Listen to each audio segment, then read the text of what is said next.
como sabéis, la mayoría de vosotros, casi todas las maestrías, módulos o formaciones consisten de dos etapas, ¿no? De dos fases.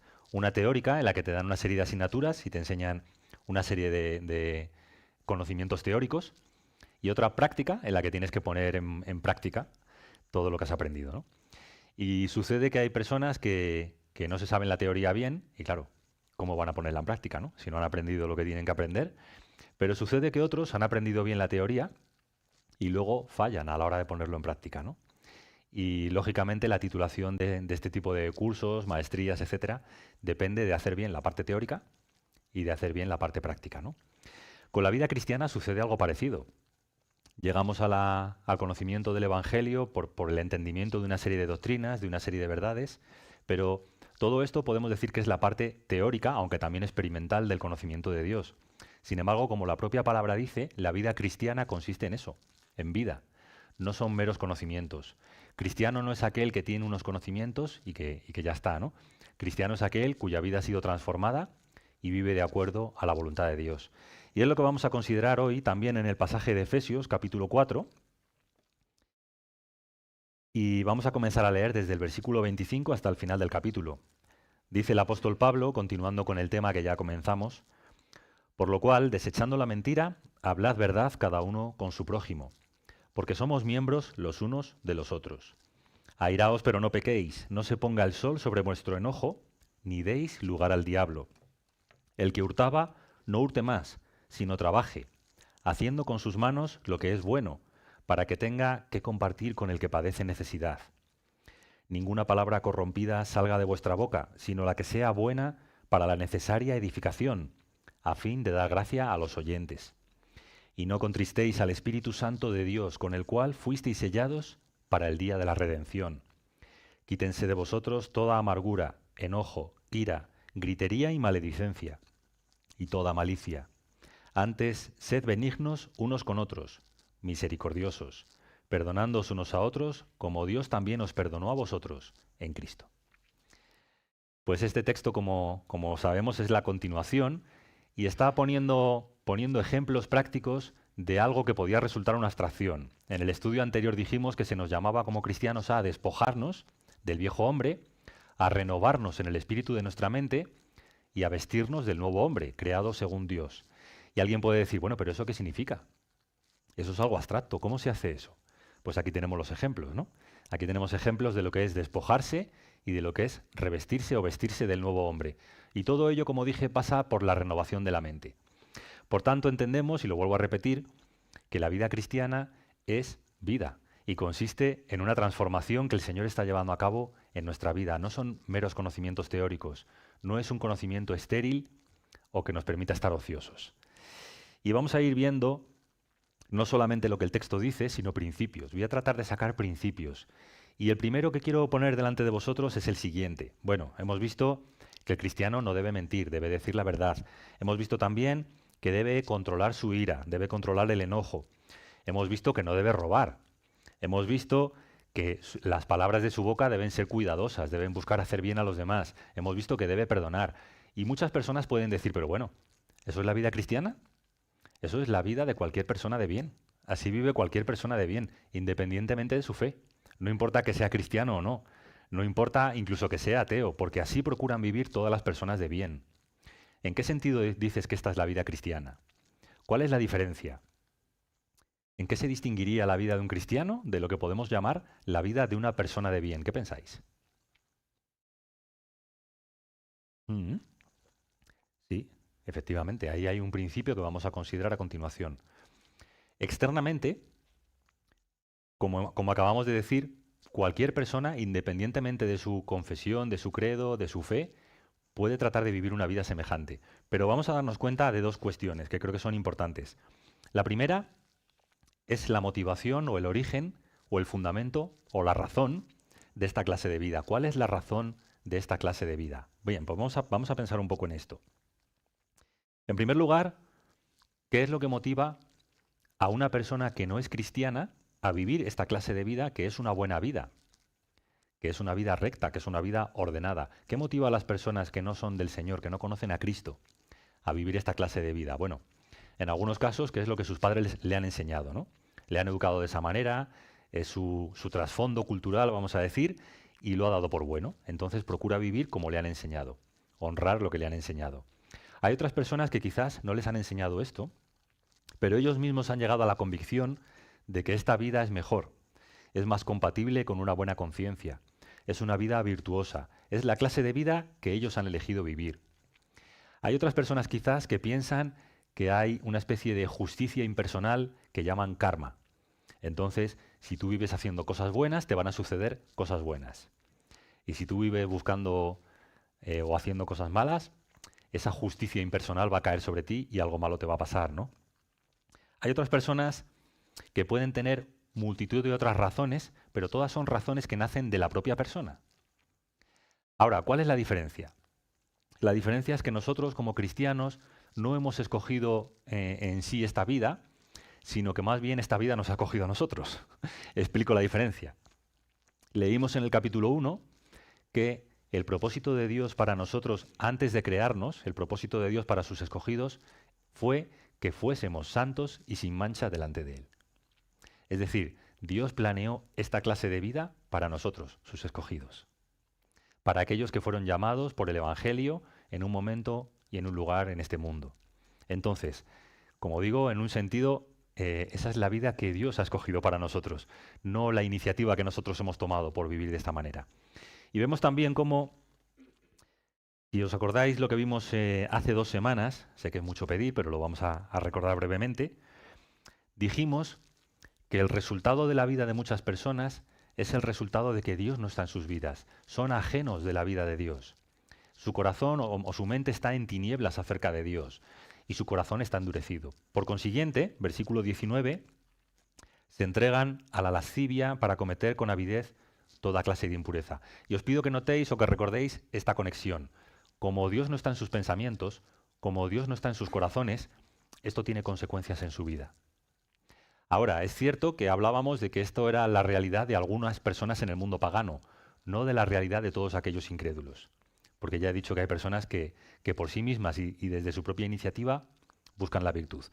Pero nosotros hemos llegado a esta clase de vida porque el Señor nos ha alumbrado, porque nos ha dado entendimiento de que Él está ahí y porque, como decía el versículo 20, hemos aprendido así a Cristo.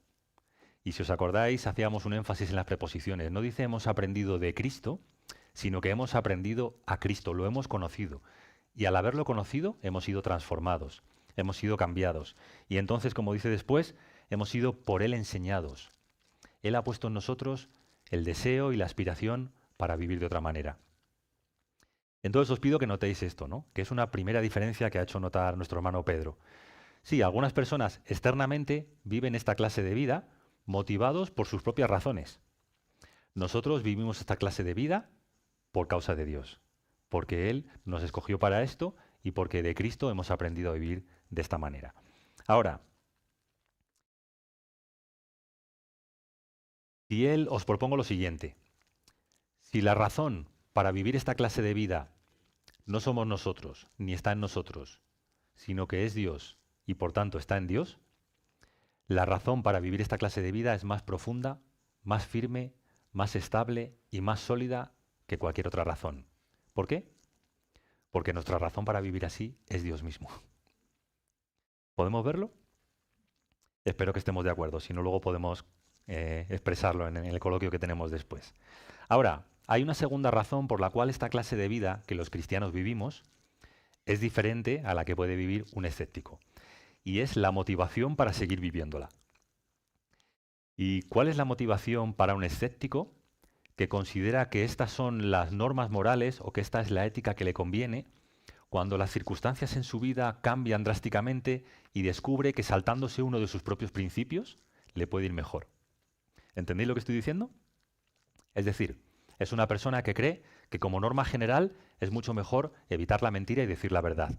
Pero esta es su propia creencia, estos son sus propios principios, Dios no tiene nada que ver, esto nace de sí mismo. Y un día descubre que saltándose su propio principio y diciendo una mentira se libra de un gran problema. Esto es lo que en palabras del famoso Groucho Marx se traduce en lo siguiente, ¿no? Soy un hombre de principios, pero si no le gustan estos, tengo otros. ¿no? Cuando la razón, cuando nuestra razón para vivir de cierta manera está en nosotros, ¿qué nos impide que en un momento dado nos saltemos nuestros propios principios si esto nos beneficia o si esto nos interesa? ¿Entendéis lo que estoy diciendo? Cuando, cuando el ser humano es la única medida y la única razón para vivir de cierta manera, si al mismo ser humano le interesa vivir de otra manera en un momento dado, ¿qué se lo impide? Si al final la medida de todo es su propia conveniencia. Ahora, ¿qué diferencia hay con los cristianos? Otra vez, que la razón es Dios y que Dios ha hecho morar su espíritu en nosotros y que su espíritu en nosotros hace algo cuando caminamos por un camino contrario al que es la voluntad de Dios. ¿Qué hace? Se entristece. Y nos hace notar esa tristeza. ¿Cómo? Con una interrupción temporal de la comunión con Dios. Todos hemos experimentado eso, ¿verdad? Es cierto, y lo hemos escuchado hace poco en otros contextos, que cuando el escéptico peca contra su conciencia, no contra Dios, que para él no está en la ecuación, sino contra su conciencia, él se puede endurecer y puede llegar un momento en que acomode su conciencia a su nueva forma de vida. Pero cuando el cristiano peca contra Dios y peca contra lo que Dios ha revelado en su palabra, el Espíritu Santo es contristado y la comunión es interrumpida. Y cuando la comunión es interrumpida, el gozo de la salvación se pierde. Y el gozo y la paz de estar en relación con el Señor se pierden. Y entonces descubrimos que estamos en una situación en la que no podemos seguir mucho tiempo. A veces estamos demasiado tiempo, pero el Señor nos muestra, ¿no? Y trae a nuestra conciencia la verdad de su palabra y nos indica una y otra vez que hay algo en nuestra vida que no es acorde a la voluntad de Dios. Y hasta que no tratamos con esto, la paz y el gozo no vuelven a nosotros. ¿Os acordáis del Salmo 51, en el que David, después de haber retenido su pecado durante demasiado tiempo, hasta que no llega el profeta Natán y lo confronta y le dice: tú eres ese hombre, el hombre que ha pecado y merece el juicio de Dios, dice David en ese salmo: no quites de mí tu Santo Espíritu. Y algunas personas entienden que el Espíritu Santo es dado y quitado como si fuese un jersey, pero no. Yo lo que creo que David quiere decir se explica a continuación. Dice: vuélveme o restitúyeme el gozo de la salvación. Lo que David está diciendo entonces es: permite que por la confesión de mi pecado vuelva a mí el gozo del perdón y de la salvación que tengo en ti. Y esto es algo importante para un creyente si de verdad lo es. No se puede vivir en contra de esto. Por tanto, estas son las dos diferencias que en principio quería presentar, ¿no? Claro que un no cristiano, claro que un escéptico, claro que un ateo puede vivir una vida virtuosa, pero creo que tanto la razón fundamental para vivir la vida como la razón para perseverar en esa vida, en el cristiano están en Dios. Y eso marca una diferencia. Y ahora entramos en este por lo cual. El primer asunto práctico, la primera práctica que tú y yo tenemos que hacer como cristianos es esta. Dice: por lo cual, desechando la mentira. Y este por lo cual une lo que está diciendo con lo que acaba de decir. Dice que el nuevo hombre ha sido creado, según Dios, en la justicia y santidad de la verdad. Es decir, hemos sido recreados, renovados en la justicia y santidad de la verdad. ¿Qué mayor contradicción habría que el hecho de que sigamos mintiendo, ¿no? Los que hemos sido creados en la verdad, que sigamos mintiendo. Y dicen los comentaristas también que la costumbre de mentir estaba muy extendida en el mundo pagano. Y yo me preguntaba, ¿no? En nuestro mundo, ¿cómo vamos en cuanto a esto, ¿no? En la política, en la empresa, en el mundo empresarial, en nuestras relaciones, ¿qué lugar ocupa la mentira? ¿Pensáis que es algo que nos afecta mucho o que estamos un poco mejor que los antiguos?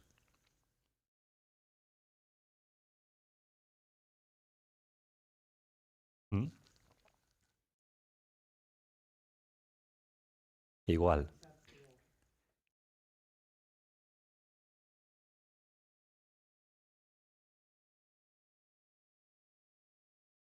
Mm. Sí, yo creo que la mentira es una tentación constante, ¿no? ¿Por qué? Porque la mentira es un atajo. Es una forma de evitar problemas a veces. Es una manera de salirte con la tuya. Es una manera de colorear la verdad según tus propios intereses. Y es curioso, ¿no? Cómo todas las personas somos especialmente sensibles a las mentiras de otros y especialmente endurecidos a nuestras propias mentiras, ¿no? Pero somos todos muy hábiles, ¿no? Y muy capaces de manipular la verdad y de dirigirla a nuestro antojo, ¿no? Ahora, fijaos que dice que debemos desechar la mentira. Eso es lo que debemos despojarnos, de la mentira. Pero dice también que debemos hablar verdad, cada uno con su prójimo. Y aquí tenemos otro principio importante de la vida cristiana. Y es que para algunas personas ser cristiano consiste en todo aquello que no podemos hacer, ¿no? Un cristiano no puede mentir, un cristiano no puede robar, un cristiano no puede enfadarse, un cristiano no puede hacer esto, no puede hacer esto. Pero eso es la mitad de lo que significa ser cristiano. Para tener el concepto, para tener el cuadro completo de lo que es ser cristiano, tenemos que entender la contrapartida. ¿Qué es lo que debería haber en lugar de la mentira? Y ahí es donde muchos de nosotros fallamos, ¿verdad? Muchos somos buenos a la hora de evitar lo que no debemos hacer, pero no somos tan buenos o no somos tan diligentes a la hora de poner en práctica o de implementar en nuestra vida aquello que Dios espera. Y lo que Dios espera es que hablemos la verdad. Y fijaos en la razón que da, porque me parece muy interesante. Dice que debemos hablar verdad cada uno con su prójimo porque somos miembros los unos de los otros. Y algunos cristianos han entendido que esto significa que nos debemos la verdad entre nosotros, los cristianos, pero no tenemos por qué decir la verdad a los incrédulos. ¿Cómo lo veis? Es decir, si tú eres un negociante, tienes que ser honesto con tus hermanos en la fe, pero no con los que no son creyentes. Qué disparate, ¿no? ¿Cómo se puede tener una interpretación así? ¿Qué quiere decir entonces esto de que somos miembros los unos de los otros? Como argumento para hablar la verdad.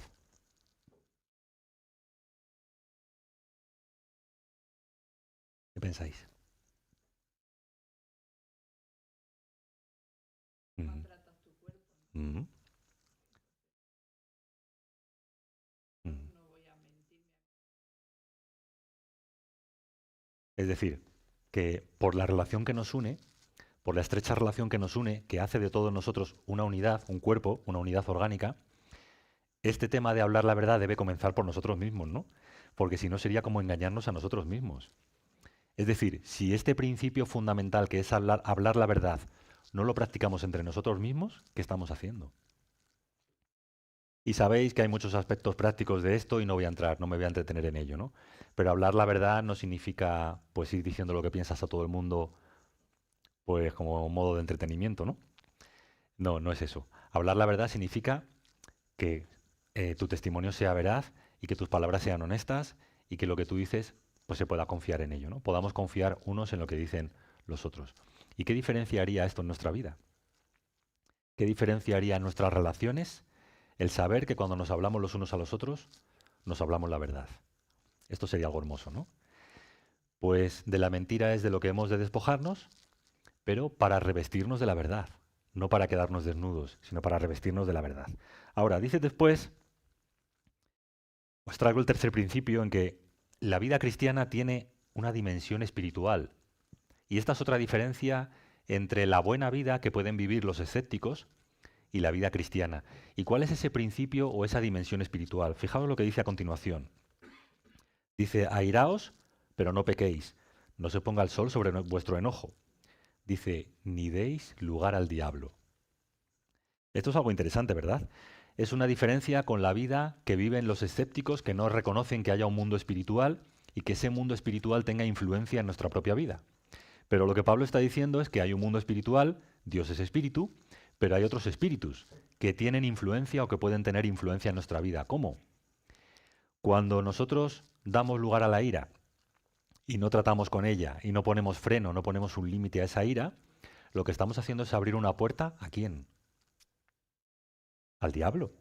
Estamos permitiendo entrar al diablo y hacer un daño grande por medio de esa actitud no tratada. Lo estamos considerando o tenemos una perspectiva como cristianos de que hay influencias espirituales que pueden obrar en nosotros si no somos diligentes a la hora de tratar con nuestras emociones, vamos a decir. En el capítulo 6, versículo 12, ya lo veremos en su día, solo lo voy a leer ahora, pero está este texto que dice, porque no tenemos lucha contra sangre y carne. Es decir, nuestros conflictos, nuestras desavenencias, nuestras peleas, si lo quieres llamar así, no son simplemente con otras personas. No es lo que parece, no es simplemente fulanito que te dice algo que no te gusta y te enfada y ahí se acaba todo. No, mira lo que hay detrás. Dice, sino contra principados, contra potestades, con los gobernadores de las tinieblas de este siglo, contra huestes espirituales de maldad en las regiones celestes. Es decir, hay todo un espectro de criaturas, de seres espirituales que tienen influencia en nuestra vida y que tienen esa influencia cuando no andamos de la manera que debemos andar y damos lugar al pecado. Y que pueden causar que de una actitud no tratada se genere un grandísimo conflicto. Y creo que todos en nuestra vida hemos experimentado lo que es sentir una ira, y no voy a entrar en si es justo o no sentir la ira, creo que sí, que a veces lo es, pero no tratar con ella.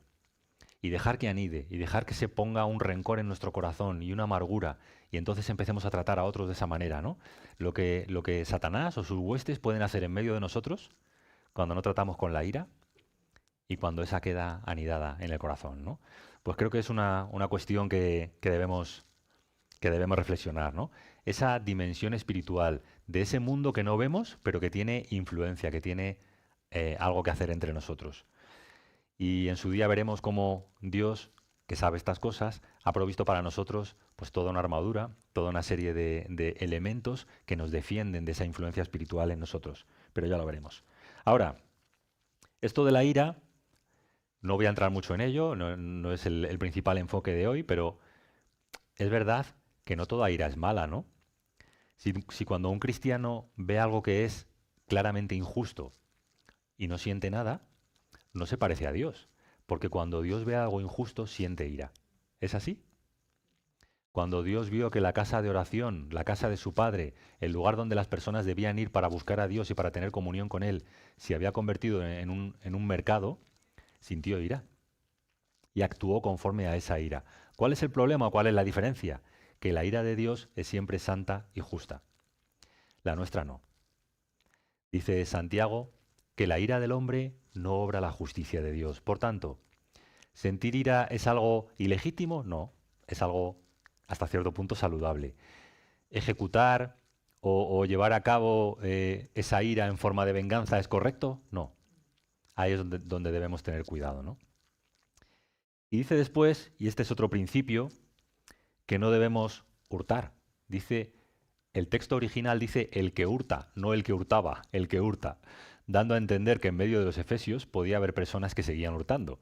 Y Pablo dice, el que hurta no lo haga más. Y fijaos, hemos considerado, por un lado, palabras, que hablemos la verdad. Por otro lado, actitudes o emociones, la ira que sale de nuestro corazón. Y ahora estamos considerando hechos, robar. ¿Qué quiere decir esto? Que la nueva vida a la que somos llamados es una nueva vida integral que afecta a todo nuestro ser y que afecta a todas las áreas de nuestra persona. Afecta a nuestras emociones, afecta a nuestros pensamientos y afecta a nuestras palabras. No podemos ser tan ingenuos como pensar que ser cristiano consiste en lo que haces o no haces. O que ser cristiano consiste en lo que dices o no dices. No. Ser cristiano y la vida cristiana habla de la totalidad de nuestra vida, la totalidad de nuestro ser. Y dice que no debemos hurtar. Y otra vez, para muchos de nosotros podemos decir, bueno, hombre, esto es algo superado en mi vida, ¿no? De pequeño, pues alguna vez robé un boli a un compañero o cosas así, pero ya no, esto ya es algo superado, ¿no? Sin embargo, tenemos que recordar dos cosas, ¿no? En primer lugar, que esta carta está escrita en un contexto en el que muchas personas de los que eran los lectores o receptores de esta carta eran esclavos o vivían en una situación de necesidad. ¿Y no es cierto que cuando uno está en una situación de necesidad, la tentación de hurtar se hace más grande, más fuerte? Sí, no siempre. Otras veces, y creo que lo confesé fuera de micrófono la semana pasada, a veces es un deseo de venganza, ¿no?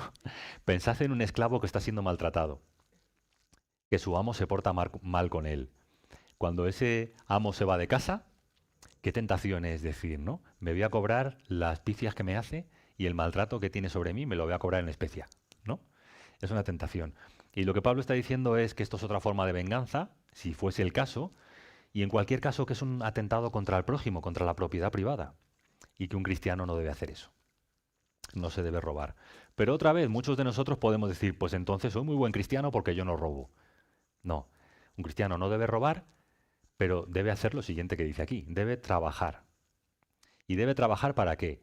para sostenerse a sí mismo, para cubrir sus propias necesidades, pero no solo eso, para compartir con el que tiene necesidad. Y aquí es donde otra vez vemos esa dimensión de la vida cristiana en positivo que da sentido a lo que somos y que nos hace asemejarnos a Cristo. ¿Por qué? Porque el Señor Jesucristo, siendo rico, se hizo pobre para que por medio de su pobreza nosotros fuésemos enriquecidos. Es cierto que esto alude más a una realidad espiritual, a sus inescrutables riquezas en gloria, de las cuales hemos sido partícipes. ¿Por qué? Porque Él se despojó de su riqueza y se hizo como uno de nosotros. Entonces, si lo queremos aplicar y lo queremos aplicar en un plano material, ser cristiano consiste no en estafar al prójimo, no en dañar al prójimo de esta manera, sino en amarlo. ¿Y en amarlo cómo? Tratando de ayudarle en sus necesidades prácticas. Y esto es algo de lo que muchas veces, pues como cristianos evangélicos, nos desmarcamos muy fácilmente también, ¿no? Como si no fuese tan importante. Sin embargo, cuando Pablo se entrevistó con Pedro, con Jacobo y con Juan en Jerusalén, y se dieron cuenta de que predicaban el mismo evangelio, y se dieron la mano en señal de compañerismo, y dijeron, vale, nosotros nos quedamos con los judíos y tú te vas a los gentiles, y que el Señor nos bendiga a todos porque estamos predicando el mismo evangelio, pero le pidieron una cosa a Pablo, los apóstoles, le pidieron una cosa. ¿Os acordáis de cuál? Que ayudaran a los pobres. Y esto es algo importante, ¿verdad? ¿Por qué? Porque es una muestra del corazón de Dios. Es una muestra del corazón de Dios para los necesitados. Y es cierto que como familia tenemos nuestras limitaciones y que como iglesia tenemos nuestras limitaciones y que no podemos ayudar a todos los pobres y a toda la situación en general, pero es cierto que en la medida de nuestras fuerzas deberíamos aspirar a ello, ¿no? Y dice después otro principio, bueno, ya lo hemos visto que la esencia de la nueva vida es el amor, y pasamos después a considerar otra vez las palabras corrompidas. Dice, versículo 29, ninguna palabra corrompida salga de vuestra boca, sino la que sea buena para la necesaria edificación a fin de dar gracia a los oyentes. Y os digo de verdad, hermano, yo no sé si lo he oído a alguien o se me ha ocurrido a mí, pero si lo he oído no soy consciente de a quién, pero yo divido las conversaciones en tres tipos de conversación, ¿no? Por un lado está la conversación corrompida. ¿Cuál es la conversación corrompida? La que corrompe. Después está la conversación insulsa. ¿Cuál es la conversación insulsa? Aquella que ni te quita ni te da. Es decir, que si no te dicen nada te quedas igual. Y después está la conversación que edifica. La conversación que aporta. La conversación que coge a un desanimado y lo devuelve el ánimo. La conversación que da algo de parte de Dios a las personas. Entonces están esos tres niveles de conversación, ¿no? La que corrompe, la insulsa, que ni da ni quita, y la que edifica. Y Pablo claramente empieza hablando de la corrompida, ¿no? Las palabras corrompidas. En la expresión literal creo que es putrefactas, las palabras que pervierten. Es decir, es como si al hablar echases basura por la boca, echases cadáveres, echases algo que estás haciendo algo verdaderamente asqueroso, ¿no? Y algo verdaderamente feo a los ojos de Dios. ¿Cuál es el problema con esto? Que algunos comentaristas limitan el sentido de estas palabras a los chistes verdes, ¿no? Estos son los chistes soeces y ese tipo de comentarios con doble sentido y todo, ¿no? Pero digo la verdad, puede que un chiste verde no te edifique aunque te haga gracia, pero no es ni la mitad de corrompido que algunas palabras que oigo los domingos por la mañana entre nosotros. Palabras de crítica y de reproche y de calumnia hacia personas que no están delante para defenderse. Palabras que pervierten la realidad de lo que un hermano le ha dicho a otro y que en medio de conflictos que surgen en medio de nosotros deforman la verdad y crean auténticas disensiones entre nosotros. Estas palabras sí que son corrompidas. Y no es casualidad para mí que a renglón seguido diga no contristéis al Espíritu Santo. ¿Por qué? Porque para nosotros esto no es tan grave, ¿no? Las palabras, ¿qué decimos de las palabras? Que se las lleva el viento. No pasa nada, no es tan grave, ¿no? Lo grave es la inmoralidad sexual, eso sí que es un pecado. Pero, ¿sabes? Los inmorales sexuales pecan dos y se hacen daño dos. Pero las palabras corrompidas traen daño a todos. Y traen división, y traen conflicto, y esparcen auténticos problemas a todos. Las palabras corrompidas son un gran problema.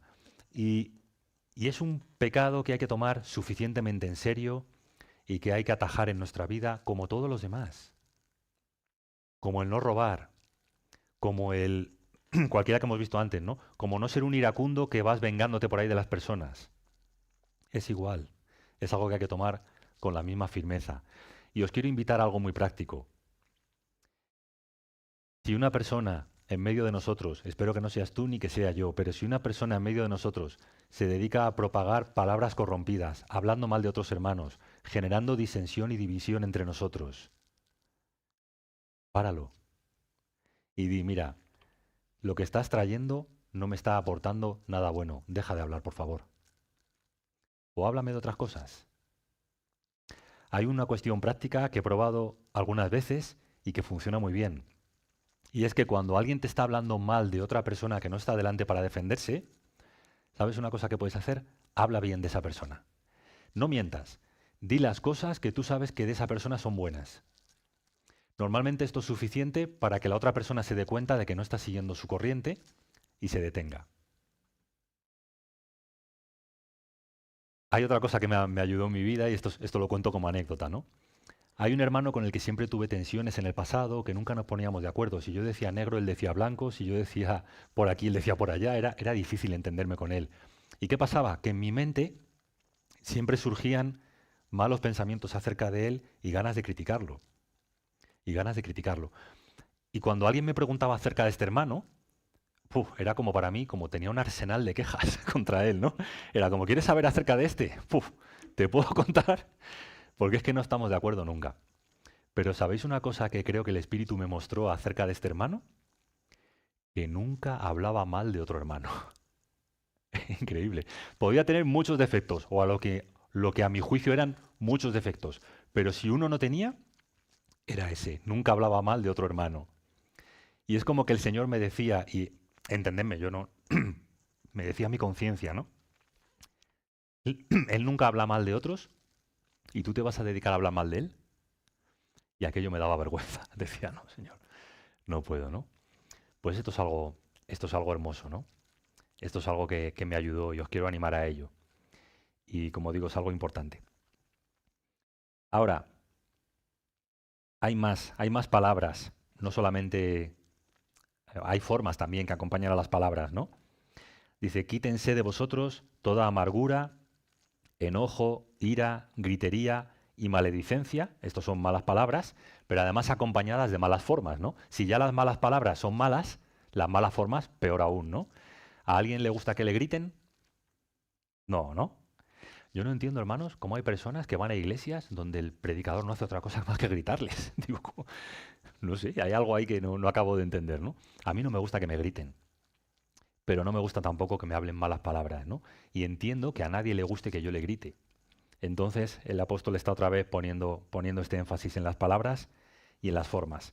Ahora, habla de toda malicia. Y este versículo 31 tiene su contrapartida en el 32. Dice, antes bien, antes sed benignos unos con otros, misericordiosos. Y mirad, benignos o bondadosos es lo opuesto a qué? A toda malicia, ¿no? Dice después, misericordiosos, perdonadores, que es lo contrario de amargado y de tener o de guardar el enojo. En lugar de guardar el enojo, perdona. Y dice después, como Dios también os perdonó a vosotros en Cristo. Es decir, Dios no derramó su ira sobre nosotros, sino que derramó su perdón por medio de Cristo.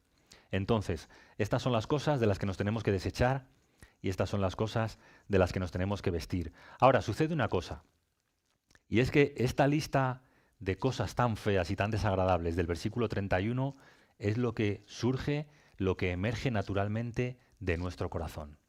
Esto sale de nuestro corazón. Nuestro corazón es una fuente de la que emanan estas cosas. Igual que del incrédulo. El incrédulo puede negarlo. Puede decir que no, que a él no le pasan estas cosas, pero le pasan igual, porque el corazón humano es así. Está corrompido.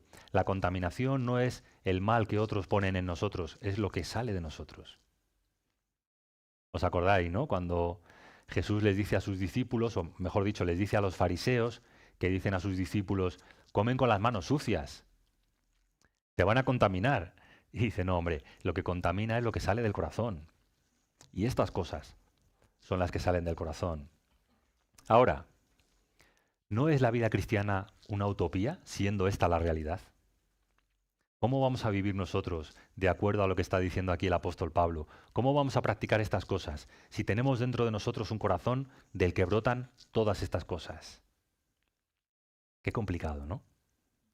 Tenemos que ser honestos. Y tenemos que ser honestos primero con nosotros mismos. ¿No es esta la realidad de mi corazón? ¿Cómo se espera de mí que viva de otra manera? Pues creo que la clave viene en el versículo 32, ¿no? En primer lugar, lo que tiene que haber es una confesión, no una ocultación de la realidad que hay en nosotros. Cristiano no es aquel que ha logrado echar estas cosas de su vida. Cristiano es aquel que reconoce que estas cosas están en su vida. Que nuestro corazón es así, que somos pecadores. Y no tratamos de ocultarlo delante de Dios, sino que lo reconocemos delante de Él. Así que ese sería el primer paso. Esa es la primera cuestión esencial. Reconocer que el mal está en nosotros. ¿Cuál sería el segundo? El segundo es una sorpresa grande. ¿Por qué? Porque cuando reconoces delante de Dios que esta es tu realidad, que esta es mi realidad, ¿qué encontramos?